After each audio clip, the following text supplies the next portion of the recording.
নতুন একটা Gmail account খুলুন মাত্র 2 মিনিটে। তো কিভাবে খুলবেন চলুন বিস্তারিত দেখাচ্ছি। তো ভিডিওটা আপনার টাইমলাইনে শেয়ার করে রেখে দিতে পারেন, আপনার এবং আপনার বন্ধু বান্ধবের অনেক উপকার হতে পারে। আর দেরি নয়, চলুন ভিডিওটা শুরু করা যাক। প্রথমে জিমেইল অ্যাপের মধ্যে চলে আসবেন। আসার পর উপরে প্রোফাইল আইকন দেখতে পাবেন। প্রোফাইল আইকনের মধ্যে একটা ক্লিক করে দিবেন। তো এখানে দেওয়ার পর টান দিয়ে একটু নিচে যাবেন। নিচে যাওয়ার পর এখানে লেখা আছে দেখুন, অ্যাড অ্যানাদার অ্যাকাউন্ট। এখানে একটা ক্লিক করে দিবেন।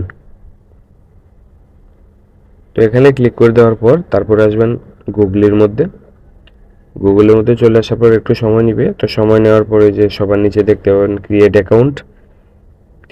অ্যাকাউন্টে আসার পর পার্সোনাল ইউজ এখানে একটা ক্লিক করে দিবেন। দিয়ে দেওয়ার পরে যে প্রথমে হলো ফার্স্ট নেম, তারপরে লাস্ট নেম। তো আমি ফার্স্ট নেম দিয়ে দিচ্ছি, আমি একটা নাম দিয়ে দিচ্ছি, আকরাম খান দিয়ে দিলাম। দিয়ে নেক্সটে ক্লিক করে দেব।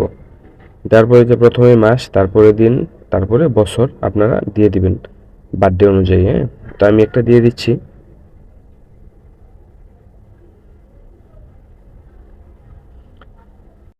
এখানে দিয়ে দিবেন হলো জেন্ডার, মানে আপনি ছেলে নাকি মেয়ে। তো আমি এখানে মেল দিয়ে দিচ্ছি, মানে ছেলে দিয়ে দিলাম। তো নেক্সট বাটনে ক্লিক করে দেব।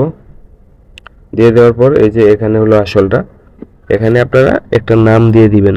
যে নামে খুলেছেন প্রথমে সেই নামটা দিয়ে ট্রাই করে দেখবেন ওই নামটা তারা অ্যাকসেপ্ট করতেছে কিনা। এই যে আমারটা অ্যাকসেপ্ট করেনি, সরি দেখাচ্ছে। হ্যাঁ, তো এখন আপনারা নামটা ঘুরিয়ে কিছু সংখ্যা দিয়ে দিয়ে দিবেন যতক্ষণ না পর্যন্ত এটা তারা অ্যাকসেপ্ট করতেছে। তো আমি মিলিয়ে দিয়ে দিচ্ছি, দেখতেছি কোনটা দিয়ে নেয় তারা। তো আমি আকরাম খান রাতুল দিয়ে দিলাম, হয়ে যায়, এটা নিয়েছে। হ্যাঁ, তো এখানে আপনাদের মন মতো একটা পাসওয়ার্ড দিয়ে দিবেন। কিছু সংখ্যা, স্মল লেটার, ক্যাপিটাল লেটার দিয়ে মিনিমাম 8 সংখ্যার একটা স্ট্রং পাসওয়ার্ড দিয়ে দিবেন। তো আমার পাসওয়ার্ড দেওয়া হয়ে গেল। তো এখন আমি নেক্সট বাটনে ক্লিক করে দিলাম। তো এই যে আমার অ্যাকাউন্ট অলরেডি তৈরি হয়ে গেছে। আবারও নেক্সটে দিয়ে দেব কমপ্লিট করার জন্য অ্যাকাউন্টটা। তো একটু স্ক্রল করে নিচে যাব, এই যে ইন এগ্রি এখানে দিয়ে দেব। অ্যাকাউন্ট মোটামুটি কমপ্লিট হয়ে গেছে, একটু সময় নিচ্ছে। এই যে আমার কাজ শেষ। এই যে আমার নতুন অ্যাকাউন্ট তৈরি হয়ে গেল। ধন্যবাদ সবাইকে।